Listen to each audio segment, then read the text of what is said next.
నమస్తే, welcome to our channel. నేను సిరి. ఏపీకి జేవియర్ స్కూల్ ఆఫ్ మేనేజ్మెంట్ రాబోతుంది. సో ఇంతకుముందు అంటే 5 సంవత్సరాల క్రితమే అంటే ఏపీ ఎప్పుడైతే ఉమ్మడి రాష్ట్రం నుంచి విడిపోయారో అప్పుడే ఏపీలో ఇది రావాల్సి ఉంది. అప్పుడు చంద్రబాబు హయాంలో గ్రీన్ సిగ్నల్ ఇచ్చారు. కాకపోతే జగన్మోహన్ రెడ్డి గారు దీనికి అనుమతించలేదు అని చెప్పేసి అయితే మరి వార్తలు వచ్చాయి. అండ్ మళ్ళీ ఇప్పుడు రాబోతుంది అని చెప్పేసి మరి చెప్తున్నారు. సో ఏంటి మరి వస్తుందా రావట్లేదా ఏంటి అనేది మనకి వివరించడానికి మనతో పాటు ఉన్నారు ప్రముఖ సినీ క్రిటిక్ దాసరి విజ్ఞాన్ గారు. నమస్కారం. నమస్తే. ఇప్పుడు ఏపీకి అంటే చాలా వరకు సంస్థలు వస్తున్నాయి, అన్నీ చాలా పెట్టుబడులు పెట్టడానికి కూడా అన్ని రకాలుగా కూడా చంద్రబాబు నాయుడు గారు చాలా వరకు కష్టపడుతున్నారు. అట్ ద సేమ్ టైం ఇప్పుడు జేవియర్ స్కూల్ ఆఫ్ మేనేజ్మెంట్ కూడా అంటే మన ఇక్కడ ఇండియా వైజ్గా చూస్తే సెకండ్ ప్లేస్లో ఉంది, టాప్ 2లో ఉంది. సో అలాంటిది ఆంధ్రప్రదేశ్కి అమరావతికి వస్తుంది అంటే ఏంటి అంటే అమరావతి క్రేజ్ పెరిగినట్టేనా?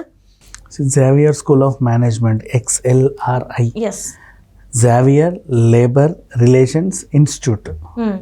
సో వీళ్ళ స్కూల్ ఆఫ్ మేనేజ్మెంట్ ఏంటంటే జంషెడ్పూర్లో 1949లో స్టార్ట్ అయింది. ఇది యాక్చువల్ మన స్వాతంత్రం వచ్చి 2 ఏళ్ళకే స్టార్ట్ అయింది. చాలా సీనియర్ విద్యా సంస్థ, గొప్ప పేరుంది. ఒక IIT రేంజ్లో దానికి కూడా మంచి ఇదంటూ ఉంది. సో వాళ్ళు కూడా ప్రతి రాష్ట్రంలో విస్తరించాలి అనుకున్నారు. ఇప్పుడు హైదరాబాద్ లాంటి ఏరియాలో అంటే కాంపిటీషన్ ఎక్కువ కాబట్టి they may or they cannot అంటే ఓ మోస్తారు ఉంటుంది బిజినెస్ ఓసో. ఏపీ లాంటి డెవలపింగ్ స్టేట్ అయితే కాంపిటీషన్ లేదు కాబట్టి వాళ్ళు అక్కడ ఎదగలరు. అండ్ అక్కడ నుంచి చెన్నైకి, అక్కడ నుంచి బెంగళూరుకి, అక్కడ నుంచి హైదరాబాద్కి ఎవరెవరైతే పిల్లల్ని పంపిస్తున్నారో వాళ్ళని పంపాల్సిన అవసరం లేకుండా అక్కడే జాయిన్ చేయించవచ్చు. పైగా ఇంకోటి ఏంటిది, దీనివల్ల స్కిల్ డెవలప్మెంట్ నేర్చుకుంటారు. ఇంతకుముందు చంద్రబాబు నాయుడు గారు కూడా స్కిల్ డెవలప్మెంట్ అది ఎందుకు పెట్టారు అంటే వీళ్ళందరూ స్కామ్ అన్నారు. తర్వాత సంగతి ఇక్కడ పిల్లల్ని ఇక్కడే చదివించి ఇక్కడే ఉత్తీర్ణులయ్యి ఇక్కడే జాబులు ఇప్పిద్దాం. రైట్. వాళ్ళకి దేంట్లో ఇంట్రెస్ట్ ఉంటే దాంట్లో ITIలు ఉంటాయి, ITI లేకపోతే ఇంకేమైనా ఉంటాయి. ఇంకోటి హోటల్ మేనేజ్మెంట్ అంటే హోటల్ మేనేజ్మెంట్, పోనీ సినిమాలు అంటే సినిమాలు, ఇంకేమంటే ఇంకోటి టెక్నికల్గా కానీ దేంట్లో అన్నా కానీ ఆయనకి దేంట్లో ఇంట్రెస్ట్ ఉంటే దాంట్లో తోద్దామని చెప్పేసి నేర్పిద్దామనేసి అనుకున్నారు. సో మన యువతకి ఇక్కడే మనం చదువు ఉన్నత విద్య నేర్పించి ఇక్కడే ఉపాధి కల్పిస్తే ఇక్కడే ఉంటారు, ఎక్కడికి వెళ్లకుండా. వాళ్ళు ఇక్కడే ఉండడం వల్ల మన స్టేటే డెవలప్ అవుతుంది. నెక్స్ట్ అలాగే స్కిల్ టీమ్ ఇక్కడ ఉంది అంటే కంపెనీలు ఇక్కడికి వస్తాయి ఎత్తుక్కుంటూ.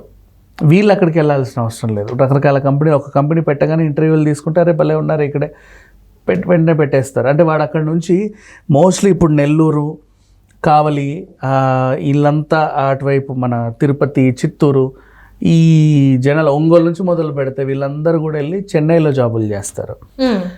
విజయవాడ నుంచి, గుంటూరు నుంచి తీసుకుంటే వీళ్ళందరూ హైదరాబాద్కి వస్తారు. రాయలసీమలో ఏమో బెంగళూరు వెళ్తున్నారు జాబులు చేయడానికి. అక్కడ ఆంధ్రప్రదేశ్లో ఎవడు చేస్తాడు, ఎవడు చేయట్లేదు. ఎందుకు చేయట్లేదు అంటే లేవంటున్నారు. That's all. IT కంపెనీస్ ఎక్కువ లేవు, 1-2 ఏదో అట్లా ఉండి లేనట్టున్నాయి. సో అలా ఇప్పుడు అక్కడ కూడా ఒక IT హబ్ వచ్చి అండ్ అక్కడ కూడా గొప్ప గొప్ప పరిశ్రమలు పడితే లేనట్టేనంట. దానివల్ల ఉపయోగం ఏం లేదంటున్నారు. అండ్ అలాగే మోస్ట్లీ పెద్ద పెద్ద కంపెనీస్ ఏమైనా వస్తే ఇప్పుడు విద్యా సంస్థలు కూడా ఉన్నత విద్యా సంస్థలు ఉంటేనే ఆ రేంజ్ పాస్ అవుట్ అయిన వాళ్ళందరికీ కూడా ఆ రేంజ్ స్కిల్ ఉంటుంది. వాళ్ళకు కూడా ఆయా శాఖల్లో ఇప్పుడు మనకి సింపుల్ చెప్పండి, మన అమీర్పేటలో ఉన్నాయి బోర్డులు ఉంటాయి, మైత్రం దగ్గర కుప్పల తిప్పలు. అవునా? ఆ బ్లాక్ మొత్తం అంటే అక్కడ నుంచి ఇక్కడ వరకు ఒక డబ్బా ఇంతే ఉంటుంది. ఇన్స్టిట్యూట్ 10 మంది స్టూడెంట్సే ఉంటారు. ఆ 10 మందిలో నాకు తెలిసి 10కి 10 లేకపోతే 9 మంది ఆంధ్ర నుంచి వచ్చి చదువుకునే వాళ్ళే ఉంటారు. ఏవో కోర్సులు నేర్చుకొని ఇక్కడ ITలో జాబులు చేద్దాం అనుకుంటారు.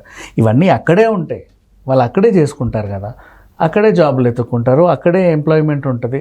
అండ్ ఇప్పుడు ఇక్కడికి వచ్చి కూడా వీళ్ళు ఏం చేస్తున్నారు తెలుసా? ఇంకొకటి అంటే స్టేట్ డెవలప్మెంట్ అవ్వడానికి ఒక చిన్న ఎగ్జాంపుల్ చెప్తా.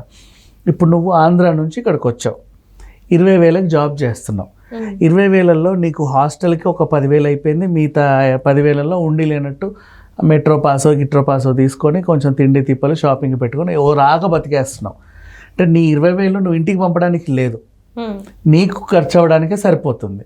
ఇప్పుడు నువ్వేం చేస్తున్నావు, నువ్వు ఇక్కడ సంపాదించి 20,000 నువ్వు మళ్ళీ ఇక్కడే ఖర్చు పెడుతున్నావు, ఈ రాష్ట్రంలోనే ఖర్చు పెడుతున్నావు. ఇక్కడ నుంచి 10,000 తీసి పక్క రాష్ట్రంలో పడేట్లా. అవునా?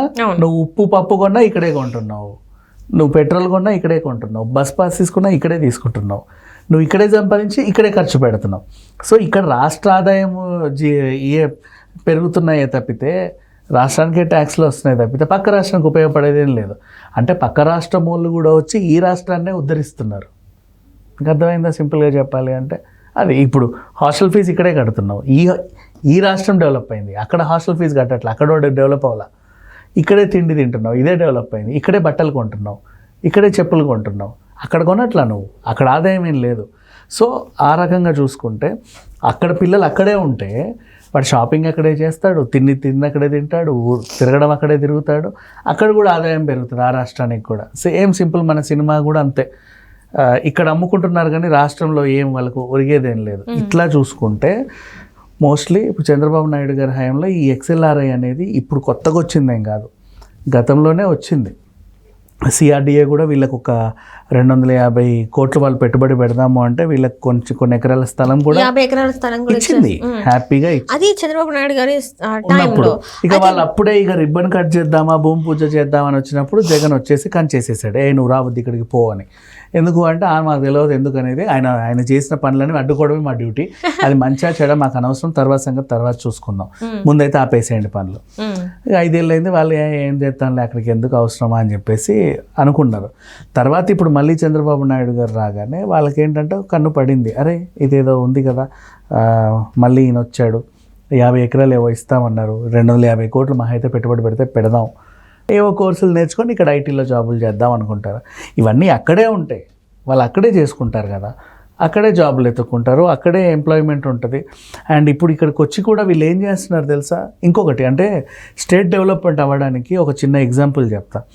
ఇప్పుడు నువ్వు ఆంధ్ర నుంచి ఇక్కడికి వచ్చావు, 20,000కి జాబ్ చేస్తున్నావు, 20,000లో నీకు హాస్టల్కి ఒక 10,000 అయిపోయింది, మిగతా 10,000లో ఉండి లేనట్టు మెట్రో పాసో తీసుకొని కొంచెం తిండి తిప్పలు షాపింగ్ మంచి ఇన్స్టిట్యూట్ ఒకటి పెట్టుకుందాం, ఆంధ్రాలో కూడా మనం విస్తరించుకుందాం అని చెప్పేసి వాళ్ళ ఆలోచన. మళ్ళీ ప్రపోజల్ పెట్టగానే ఇమీడియట్లీ ఆయన ఓకే చేయడం, CRDA కూడా స్థలం అప్పచెప్పడం, 250 కోట్ల పెట్టుబడితో వాళ్ళు ముందుకు రావడం.